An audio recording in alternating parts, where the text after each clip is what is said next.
লোকজনের সাথে কথা বলতে ইফতার করেছি জামতলা বাজার জামা মসজিদে। ইফতার পরবর্তী সময়ে জুলাই আরকাব প্রদর্শন করে সেখানে যখন বক্তব্য দিচ্ছিলাম তখন বিএনপির নেতাদের নেতৃত্বে এখানে একটা বিষয় খুব পরিষ্কার। বিএনপি বারবার বাংলাদেশের মধ্যে দেখা যায় তারা বহিষ্কার করছে, তারা বহিষ্কার করছে, কিন্তু দেখা যায় যে পদধারী নেতারা যারা যেমন হচ্ছে এখানকার সাবেক এখানকার বিএনপি সভাপতি, সেক্রেটারি, উপজেলা সাংগঠনিক সম্পাদক সহ অনেকের নেতৃত্বেই মূলত হচ্ছে এখানে হামলাটা হয়েছে। তাদের সাথে বহিষ্কৃত নেতারাও ছিল। তারা মানে হচ্ছে সবাই একা, তারা সাদাবাজি করার কারণে বহিষ্কৃত হয়, কিন্তু হচ্ছে মেইন নেতারা তাদেরকে শেল্টার দিয়ে আমাদের উপর হামলা করে।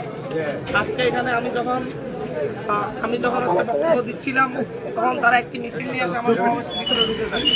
একেবারে ভিডিও সহ আছে তারা কিভাবে আমাদের পায়ে পা দিয়ে হামলা করে। তখন আমি সেখান থেকে বের হয়ে এইদিকে এসে এর প্রতিবাদে ওরা আমাদের লোকজন হামলা করে। তখন আমি এখানে এসে রাস্তায় বসার পরে ওরা ওই দিক থেকে সরে যায়।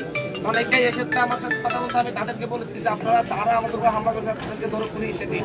তারা এখান থেকে গিয়ে পশ্চিম মাথায় গিয়ে সেখানে লাঠি, ছোটা, বগিদা, অস্ত্র শস্ত্র নিয়ে আপনারা ভিডিও দেখেছেন, তা নিয়ে অস্ত্র শস্ত্র নিয়ে তারা হচ্ছে আমাদের উপর পরে আবার আরেকটি দফা হামলা চালায়।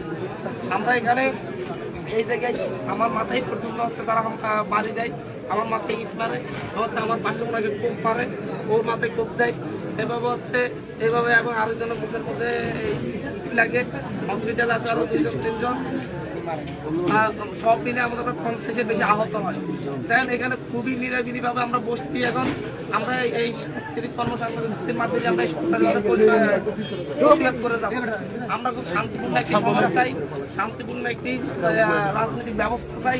সেটা আমাদেরকে দেশের সরকার উপহার দিবে কিনা সবথেকে সেই কথা বলতে হবে।